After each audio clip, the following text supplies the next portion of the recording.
اس طرح یہ باتیں نبی کریم صلی اللہ علیہ وآلہ وسلم تک اور میرے ماں باپ تک پہنچی جبکہ مجھے کچھ بھی معلوم نہ ہو سکا تھا۔ البتہ میں محسوس کرتی تھی کہ ان حضرت صلی اللہ علیہ وآلہ وسلم مجھ سے پہلے کی طرح محبت سے پیش نہیں آتے تھے جیسا کہ پہلے بیماری کے دنوں میں میرا خیال رکھتے تھے۔ دراصل حضور اکرم صلی اللہ علیہ وآلہ وسلم اپنے گھرانے پر منافقین کے الزام تراشی سے سخت غم زدہ تھے۔ اس فکر و رنج کی وجہ سے گھر والوں سے اچھی طرح گل مل کر بات کرنے کا موقع بھی نہ ملتا تھا۔ آپ صلی اللہ علیہ وآلہ وسلم کے اس طرز عمل سے میں پریشان رہنے لگی۔ میری بیماری کم ہوئی تو مستخ رضی اللہ تعالی عنہا نے مجھے وہ باتیں بتائیں جو لوگوں میں پھیل رہی تھی۔ مستخ رضی اللہ تعالی عنہا نے خود اپنے بیٹے مستخ کو بھی برا بھلا کہا، وہ بھی اس بارے میں یہی کچھ کہتا پھرتا تھا۔ یہ سنتے ہی میرا مرض لوٹ آیا، مجھ پر غشی طاری ہونے لگی، بخار پھر ہو گیا۔ گھر آئی تو بری طرح بے چین تھی، تمام رات روتے گزری، آنسو رکتے نہیں تھے، نیند آنکھوں سے دور تھی۔ صبح نبی اکرم صلی اللہ علیہ وسلم میرے پاس تشریف لائے۔ آپ صلی اللہ علیہ وآلہ وسلم نے پوچھا کیا حال ہے؟ تب میں نے عرض کیا کیا آپ مجھے اجازت دیں گے کہ میں اپنے ماں باپ کے گھر ہو آؤں؟ آپ صلی اللہ علیہ وسلم نے مجھے اجازت دے دی۔ دراصل میں چاہتی تھی اس خبر کے بارے میں والدین سے پوچھوں۔ جب میں اپنے ماں باپ کے گھر پہنچی تو میری والدہ ام رومان رضی اللہ تعالی عنہا مکان کے نچلے حصے میں تھیں جبکہ والد اوپر والے حصے میں قرآن کریم کی تلاوت کر رہے تھے۔ والدہ نے مجھے دیکھا تو پوچھا تم کیسے آئی؟ میں نے ان سے پورا قصہ بیان کر دیا۔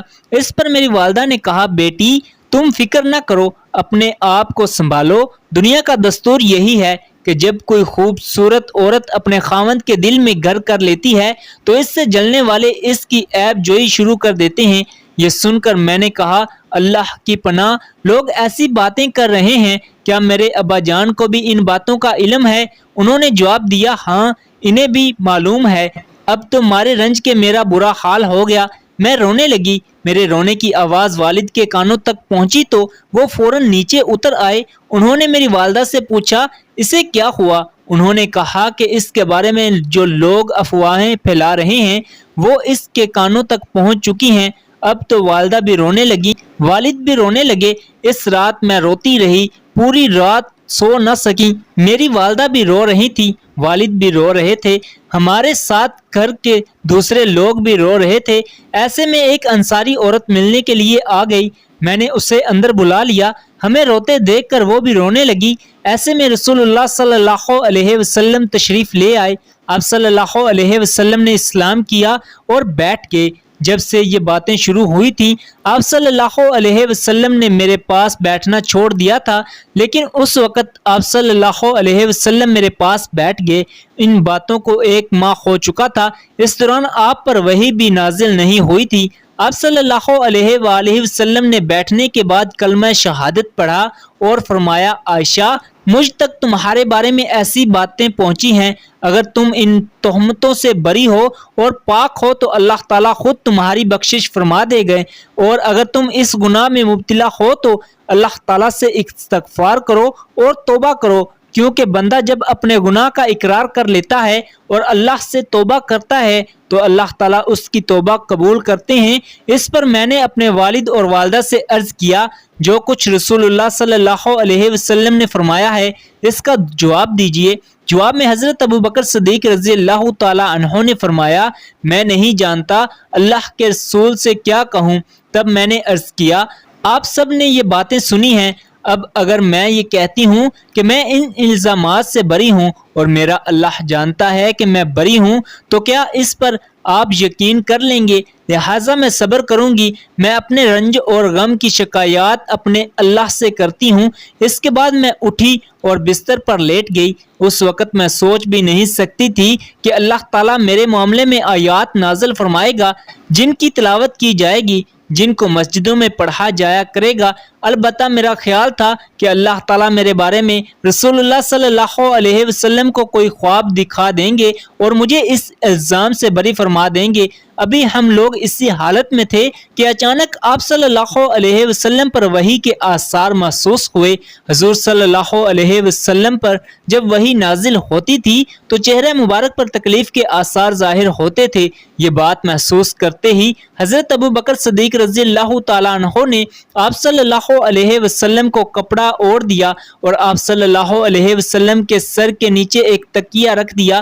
سیدہ عائشہ رضی اللہ تعالیٰ عنہا فرماتی ہیں، میں نے جب آپ صلی اللہ علیہ وسلم پر وحی کے آثار دیکھے تو میں نے کوئی گھبراہٹ محسوس نہیں کی کیونکہ میں بے گناہ تھی، البتہ میرے والدین بے تحاشا خوف طاری تھا۔ آخر آپ صلی اللہ علیہ وسلم سے وحی کے آثار ختم ہوئے۔ اس وقت آپ صلی اللہ علیہ وسلم ہنس رہے تھے اور آپ صلی اللہ علیہ وسلم کی پیشانی پر پسینے کے قطرے چمک رہے تھے، 2 قطرے موتیوں کی طرح نظر آ رہے تھے۔ اس وقت آپ صلی اللہ علیہ وسلم نے جو پہلا جملہ فرمایا وہ یہ تھا، عائشہ اللہ نے تمہیں بری کر دیا ہے۔ اللہ تعالیٰ نے اس موقع پر سورہ نور کی آیات نازل فرمائی تھی جن کا ترجمہ یہ ہے، جن لوگوں نے یہ طوفان برپا کیا یعنی تہمت لگائی ہے، اے مسلمانوں تم میں سے ایک بھی چھوٹا سا گروہ ہے، تم اس طوفان کو برا نہ سمجھو بلکہ یہ انجام کے اعتبار سے تمہارے حق میں بہتر ہی بہتر ہے۔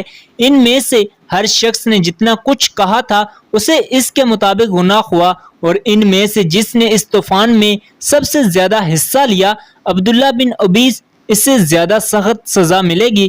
جب تم لوگوں نے یہ باتیں سنی تھی تو مسلمان مردوں اور مسلمان عورتوں نے اپنے آپس والوں کے ساتھ نیک گمان کیوں نہ کیا اور زبان سے یہ کیوں نہ کہا کہ یہ صریحاً جھوٹ ہے؟ یہ الزام لگانے والے اپنے قول پر 4 گواہ کیوں نہ لائے؟ سو قاعدے کے مطابق یہ لوگ 4 گواہ نہیں لائے تو بس اللہ کے نزدیک یہ جھوٹے ہیں، اور اگر تم پر دنیا اور آخرت میں اللہ کا فضل نہ ہوتا تو جس کام میں تم پڑے تھے اس میں تم پر سخت عذاب واقع ہوتا، جبکہ تم اس جھوٹ کو اپنی زبانوں سے نقل در نقل کر رہے تھے اور اپنے منہ سے ایسی بات کر رہے تھے جس کی تمہیں کسی دلیل سے قطعاً خبر نہیں تھی، اور تم اس کی ہلکی بات یعنی گناہ واجب نہ کرنے والی سمجھ رہے تھے، حالانکہ وہ اللہ کے نزدیک بہت بھاری بات ہے۔ اور تم جب پہلی بار اس بات کو سنا تو یوں کیوں نہ کہا کہ ایسی بات منہ سے نکالے، معاذ اللہ، یہ تو بڑا بہتان ہے۔ اللہ تمہیں نصیحت کرتا ہے کہ پھر ایسی حرکت مت کرنا اگر تم ایمان والے ہو۔ اللہ تم سے صاف احکام بیان کرتا ہے اور اللہ جاننے والا بڑا حکمت والا ہے۔ جو لوگ ان آیات کے نزول کے بعد بھی چاہتے کہ بے حیائی کی بات کا مسلمانوں میں چرچا ہو، ان کے لیے دنیا و آخرت میں سزا دردناک مقرر ہے، اور اس بات پر سزا کا تعجب مت کرو کیونکہ اللہ تعالیٰ جانتا ہے اور تم نہیں جانتے۔ اور اے توبہ کرنے والو، اگر یہ بات نہ ہوتی کہ تم پر اللہ کا فضل و کرم ہے جس نے تمہیں توبہ کی توفیق دی، اور یہ کہ اللہ تعالیٰ بڑا شفیق بڑا رحیم ہے، تو تم بھی وعید سے نہ بچتے۔ ناظرین، اسی امید کے ساتھ اجازت دیجیے کہ آپ کو ہماری آج کی ویڈیو پسند آئی ہوگی۔